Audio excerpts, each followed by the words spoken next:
Hello students, आज के video में आपका स्वागत है।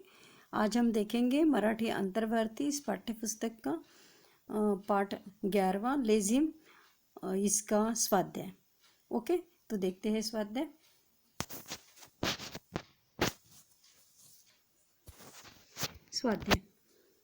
स्वाध्याय का पहला प्रश्न है, उसका अ है, कारणे लिहा।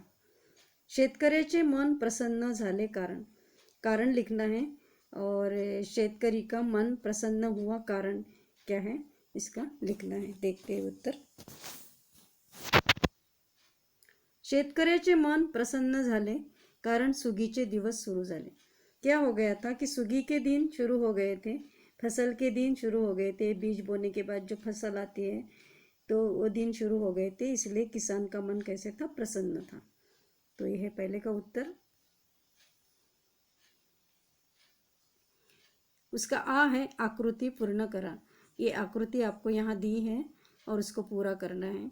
इसमें बताया है लेजिम खेलनाऱ्यांची तैयारी, यानी लेजिम खेलने वाले क्या क्या तैयारी करते हैं। तो इसके जो 4 पॉइंट हमें लिखना है, देखते हैं उत्तर। लेजिम खेलनाऱ्यांची तैयारी। नंबर 1, ड्यूटी पेटवली यानी मशाल जलाई। नंबर 2 पे डोक्याला पटके गुंडाळले यानी फेटा उन्होंने लपेटा अपने सिर पे। नंबर 3, रांग धरली यानी लाइन लगाई। और नंबर 4, वर्तुड़ तैयार के लिए सर्कल बनाया। तो ये लेजिम खेलने की उनकी क्या है, तैयारी है।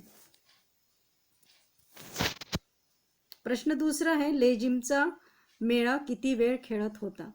अब ये जो मैंने ये आपको मैं ये जो वीडियो समझा रही हूँ, इसमें इस पुस्तक में ये नहीं है, 2 प्रश्न नहीं है, लेकिन किसी किसी बुक में इसमें 2 प्रश्न दिए हैं।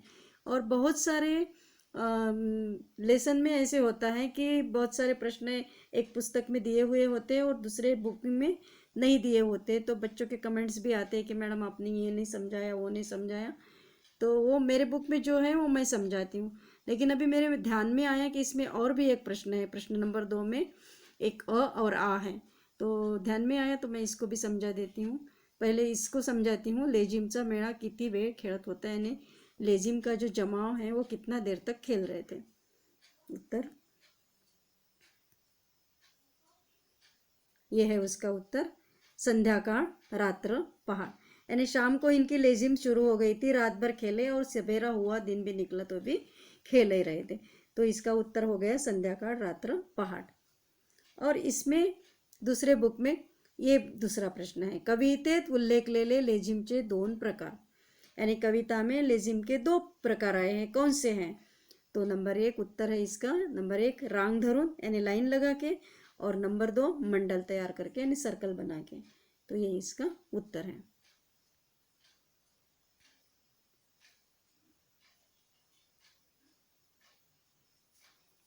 प्रश्न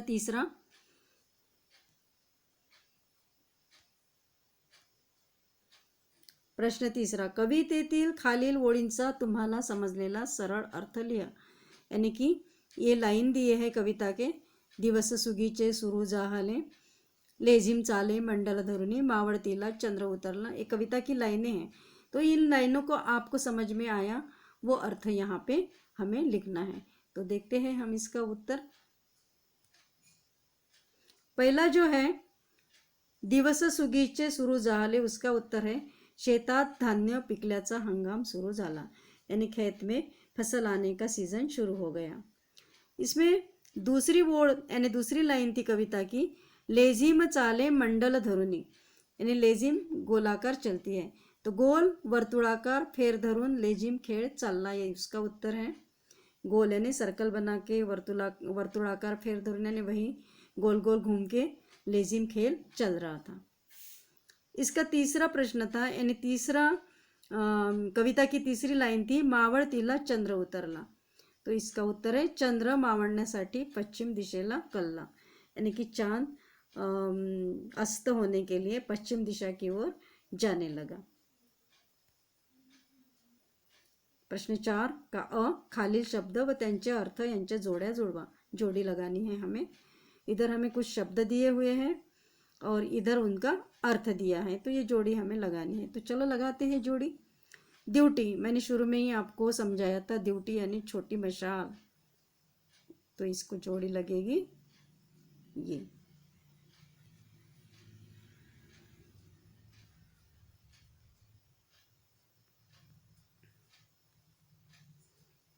नंबर 2 मंडल।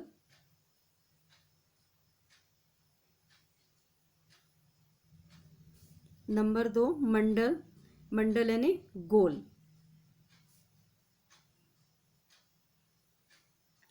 नंबर 3 प्रफुल्ल, प्रफुल्ल यानी आनंदी। और नंबर 4 सज्ज, सज्ज यानी तैयार, तैयार रहना। तो ये हमने जोड़ी लगा दी यहाँ पे। अगला प्रश्न देखते हैं, उसका ही प्रश्न का आ नंबर है। आ नंबर के प्रश्न में खालील शब्दांचे लिंग ओळखा। लिंग हम पढ़े हैं, स्त्रीलिंग, पुल्लिंग, नपुंसकलिंग। तो ये जो नीचे शब्द दिए हैं उनके हमें लिंग लिखना है। तो नंबर 1 है पहाड़, यह स्त्रीलिंग है। डफ ये पुल्लिंग है। मेड़ा ये पुल्लिंग है। और सुगी ये स्त्रीलिंग है। प्रश्न 5वां है स्वमत। स्वमत यानी अपना मत, अपने से उत्तर लिखना है। तो उसका पहिला है लेझिम, जोरात चालण्याची तुम्हाला समजलेली कारणे लिहा। यानी कि लेजिम जोर से चल रही थी, उसकी आपके समझ में जो कारण आए वो हमें यहाँ लिखने हैं। तो मैं आपको यहाँ इसका उत्तर लिख के बता रही हूँ, लेकिन आप अपने मन से भी लिख सकते हैं। लेजिम जोरात चालण्याची तुम्हाला समजलेली कारणे। उत्तर, शेते पिकांनी बहरलेली आहेत, यानी कि खेत में फसल आ गई है। सुगीचा हंगाम सुरू झाला आहे, सुगी के दिन शुरू हो गए हैं। धान्याच्या राशी पाहून शेतकरी खूप आनंदात आहेत। धान्य यानी फसल, अनाज की राशि यानी ढीक देके किसान बहुत खुशी में है, आनंद में है। शेती पावसावर अवलंबून असते, यंदा पाऊस चांगला झाला। शेती यानी खेती बारिश पर अवलंबित रहती है, और यंदा यानी इस साल बारिश बहुत अच्छे से हो गई है। मातीत पेरले ते सर्व उगवले आहे, और मिट्टी में जो भी बीज बोया था वो अच्छे से उग गया है। डोलणारी कणसे पाहून शेतकऱ्यांचे मन प्रसन्न झाले आहे, और ये डुलने वाले कणसे यानी भुट्टे देख के किसान का मन प्रसन्न हो गया है। हा आनंद एकत्र साजरा करावा म्हणून लेझिम मेळा बेभान होऊन नाचतो आहे, और इस आनंद को एकत्रित होके अच्छे से मनाने के लिए लेझिम मेळा यानी लेझिम का ये जमाव जो है बेभान होके नाचता है। फेर धरूनी कधी पुढे मागे झुकून लेझिम खेळतो आहे, कभी कभी गोल गोल घूम के, कभी आगे देख के, पीछे देख के, झुक के। इनकी ये जो हलचल होती है बहुत अच्छी दिखते हैं, खेलते रहते हैं। संध्याकाळी सुरू झालेला लेझिम पहाट झाली तरी थांबलेला नहीं। शाम के समय इनकी लेझिम शुरू हो गई है, लेकिन अभी पहाट यानी सवेरा भी हो गया, फिर भी थांबला नहीं यानी रुका नहीं है इनका खेल। यावरून शेतकऱ्यांचा जोश लक्षात येतो। इससे हमें शेतकरी यानी किसान कितने जोश में ये ध्यान में आता है हमारे। शेतकरी खूपच आनंदात असल्यामुळे लेझिम जोरात चालला आहे, और किसान बहुत ही खुशी में है, इसलिए उनका लेझिम खेल जोर से चल रहा है। उसका प्रश्न दूसरा है, प्रफुल्लित झालेल्या शेतकऱ्याचे तुमच्या शब्दात वर्णन करा। यानी प्रफुल्लित, प्रसन्न हो गया शेतकरी, आनंदित हो गया, तो उसका वर्णन तुम्हारे शब्दों में लिखना है। देखते हैं उत्तर।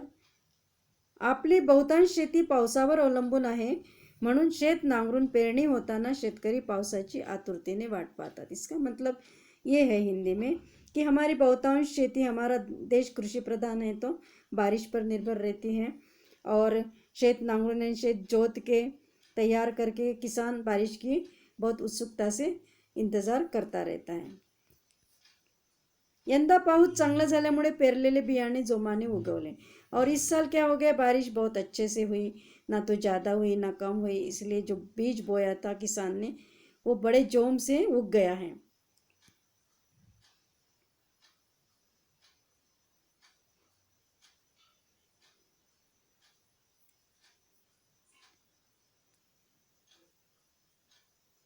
शेती सारी पिकांनी बहरली, यानी खेती बहरली यानी खूप सारी फसल हो गई है, अच्छी फसल हो गई।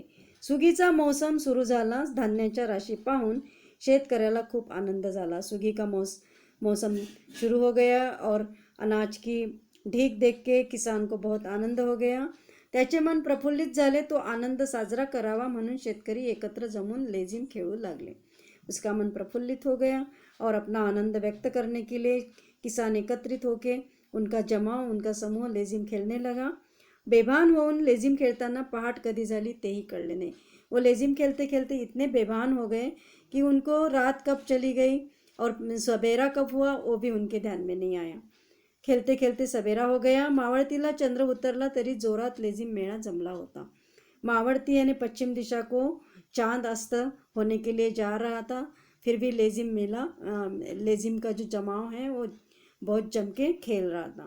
प्रफुल्लित झालेल्या शेतकऱ्यांची आनंदी मनस्थिती त्या खेळातून प्रकट होते और प्रफुल्लित हो गए, जो खुश हो गए किसान, उनकी जो आनंदी मनस्थिति है इस खेल से क्या हो रही है, प्रकट हो रही है. अब अगला प्रश्न देखते हैं. अभिव्यक्ती. सुगीच्या दिवसातील शेताचे सौंदर्य तुमच्या शब्दात वर्णन करा. यानी सुगी के दिन के खेत का जो सौंदर्य है अपने शब्दों में वर्णन करना है.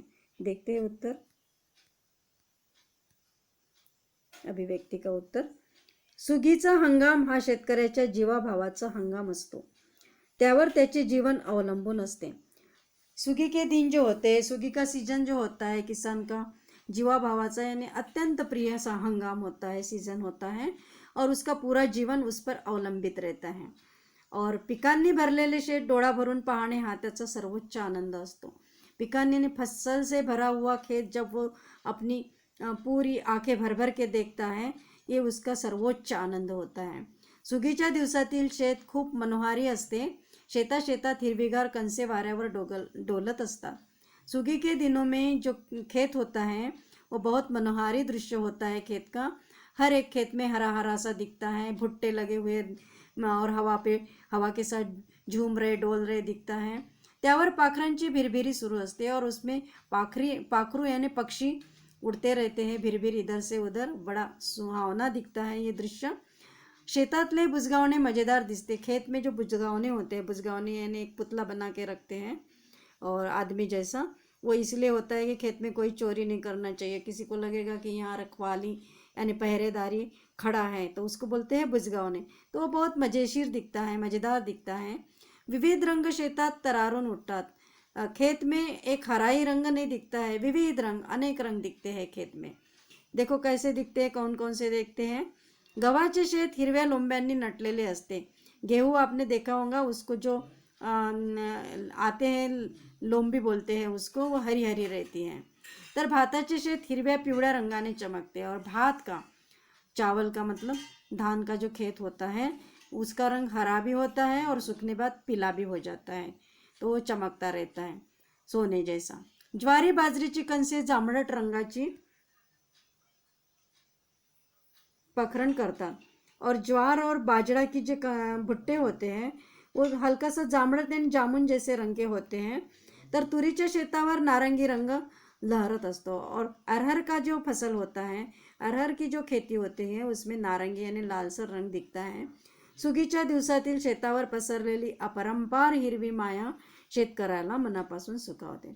और सुगी के दिनों में खेत में ये फैली हुई अपरंपार हिरवी माया यानी मोह, ये प्रेम, ये किसान के मन को क्या करता है, प्रसन्न करता रहता है, उसको सुखी करता रहता है, आनंदित करता रहता है. तो ये है सुगी के दिनों में खेत का सौंदर्य और ये अपने शब्दों में आपको लिखना है.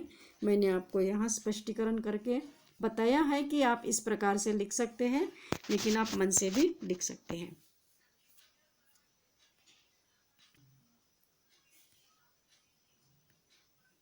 तो आज के वीडियो में हमने लेजिम कविता का स्वाध्याय देख लिया है और आशा करती हूँ कि आपको समझ में आया होगा. अगर आपको कोई इसमें समझ में नहीं आया हो तो कमेंट बॉक्स में आप लिख सकते हैं.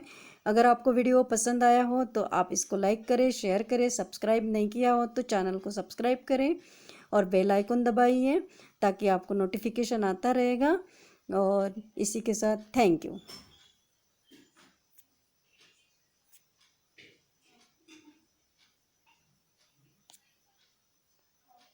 Thank you.